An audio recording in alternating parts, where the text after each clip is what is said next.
Namo tassa bhagavato arahato samma sambuddhassa. Homage to the Buddha, the blessed, noble, and fully self-awakened one. So this moon, I thought I'd have a go at this dullness and lethargy. Um, it used to be called dullness, it used to be called sloth and torpor, which are, of course, moral a view of them. And it's also listed in the seven deadly sins of the Christian tradition. You'll know them all: pride, avarice, lust, envy, gluttony, anger, and sloth. These days, we tend to use a gentler phenomenological, I'll say that again, phenomenological titles and call them how we feel them. So we feel them as dullness in the head and lethargy in the body. And of course, cognitive science always comes up with its own little definitions: arousal, dysregulation. So when you feel very dull and lazy and all that, you can say, oh, well, this is just arousal, dysregulation. So yeah, Tina Meter, that's the word. So Tina refers to this dullness in the head, and the Meter refers to this uh, heaviness or physical torpor. Now, I don't think we put enough accent on this, you see. The other hindrances, everybody knows about sensual desires and ill will, anger, and all that. And we know about restlessness, and we know about remorse and guilt and shame and all that sort of stuff. And doubt often comes up for us. But I don't think we realize how pernicious dullness and lethargy is. Um, so how does it come about, this dullness and lethargy? So consider certain situations. Um, Sunday morning, yeah, and you wake up and you're nice and warm in bed, and it's absolutely wonderful. And you think, I'll just roll over and roast the other side for a moment. So you don't need it, but it's just a lovely thing to disappear into this sweet oblivion. And especially when it's subliminal, like you're not quite asleep, but you're not quite awake. And it just feels very lovely. Well, of course, that's really bad energy, right? I mean, everything we do creates physical or mental energy. So this energy now is one that pulls us down. And then there are occasions when we feel a bit bored, yeah, or we're a bit upset, or feel a bit depressed. I used, we'll come to depression in a minute, or we feel a bit depressed and we think, oh, and you sort of get on the sofa and disappear, or you throw yourself under the duvet. There's one way or another, you sort of just get rid of yourself. It's a sort of soft suicide, right? But it takes an effort. You have to do it. So there has to be this intention to disappear. And there's an energy that makes you do that. And of course, when it comes up in meditation or in ordinary daily life, you just get this dullness in your head and this heaviness in the body. So it's just a bad habit. That's all. Now, there was a an arahat in Burma called Sun Lung, and he attained full liberation at record Olympic speed. It seems he was a clerk in an office, and he met someone who taught him how to do breathing meditation. But what they taught him was this very heavy, fast breathing. You can get it on YouTube, SUNLUN, and it was something like 6 months. He just did this practice, and within 6 months he'd made it, and then began to teach this system. So again, you can check it out on YouTube. And he was asked, why is it that people, I mean, you did it in this express speed, How is it people don't? And he said, it's because they're lazy, right? So, so there we are. That's coming from an arahat. So, the problem with that dullness and lethargy is that it then expresses itself as a sort of apathy, an unwillingness to do something. I can't be bothered. Boredom sinks in, you know. So it really has a long effect on us in terms of our attitude in daily life. Um, you have to be careful not to confuse it with depression. I've got some stuff here which points out the difference. Hold on, wait till I get to it. Oh dear, where are you? Here we are. So in meditation, the dullness, or in ordinary daily life, when you feel dull or you feel this heaviness in the body, it's normally just a state base. But if it's depression, it becomes a trait. It's with you. It's with you a lot of the time. Um, and in the posture, it improves with lifting the energy. So if you feel drowsy in the posture, there are a few things you can do. You can open your eyes, let the light in. You can lift your body up. Put more energy in it, and it normally will dissipate. The other thing, of course, is to sink into the feeling and just be with it and investigate its qualities, the softness of it, the tingliness of it.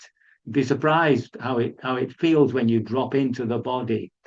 And sometimes, if you're dull in the head and you just wake up, as it were, and investigate this sort of porridge in the head, you'd be surprised. You wake up like a light bulb. It's quite remarkable. But if it's depression, it's a mood. It's very, it just doesn't move. So you have to be careful not to confuse those two. And if you do think that you are depressed, then obviously you might need some help. Just zooming forward to the Buddha. So he had his early two disciples, Moggallana and Sariputta. They were Brahmins, and they became, of course, his two chief disciples. And Moggallana went to him for some advice about dullness and lethargy.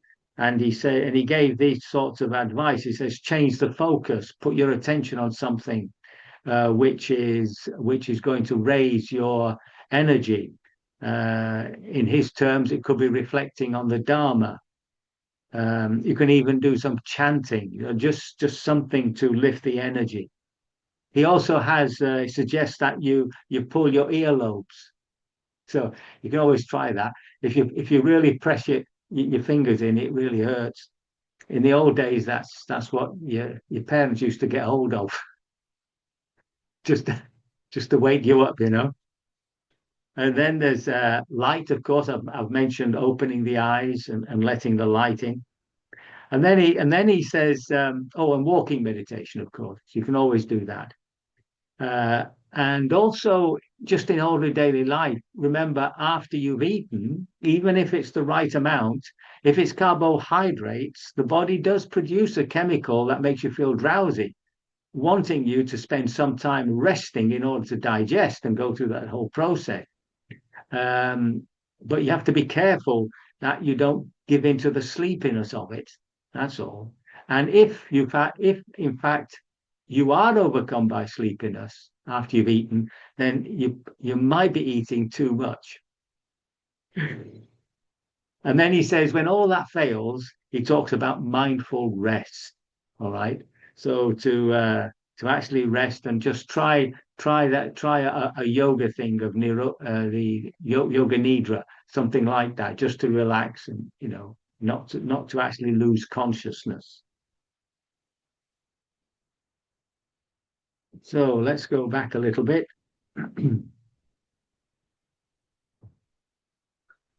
uh, yeah. So we've done that. The causes, yeah. So just to run over those causes again, I've got it listed here as overeating, sometimes oversleeping. That's when you're indulging in in blissful oblivion. Be careful of boredom. That also makes you want to go to sleep. So you have to lift up a bit of interest and physical exercise. Don't forget physical exercise. It doesn't have to be much, but you've got to take care of the body in terms of its energy systems. So, doing things like Tai Chi, yoga, but also some aerobic stuff like, walking or cycling or something. All these add to a sort of general feeling of energy. Now, it's one thing you can do if you do feel sleepy is to again remind ourselves of the urgency of the situation. Every morning we wake up, and I'm sure that we are absolutely sure that we will live the whole day, but there's nothing certain about that at all. And we can drop dead anytime, or we could be caught up in an accident or fall off a cliff. Who knows? It's getting that feel that we're living on this knife edge, and that brings a sense of urgency of wanting to really bring the practice into daily life. Sometimes you can bring inspiring teachings to mind. So basically, it's a hindrance, right? It's one of the hindrances. It's a mental state that I think we have to take quite seriously. In my own practice, I've spent hours dealing with dullness and lethargy. And at one point, it used to last for 10 days. I used to just walk around in this fog. And there was a lovely occasion in a meditation room that I was staying in Malaysia at the time. I was working with Upandita, and everybody, of course, was getting up at 3:30. And the diligent ones if they were falling asleep in the meditation, they were doing walking meditation at the back of the hall, and the lights were quite low. And we're all sitting there, and there's this hell raising of a crash, glass broken. It sounded terrible, and this poor meditator, he might have been a monk or a nun, walked straight into a glass picture. So that's how dull you can get. He wasn't hurt, but it was a funny occasion. Okay, I think we've covered basically all of it.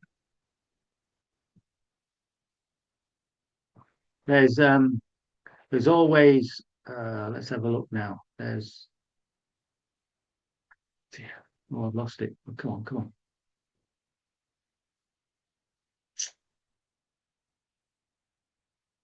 Yeah, I think we've listed. So I think we've covered all those areas there. So I like to leave you with something I haven't said for a very long time, um, which is to recognize that we were most probably conceived on a bed, and we probably were born on a bed, and we spend a third of our lives in bed.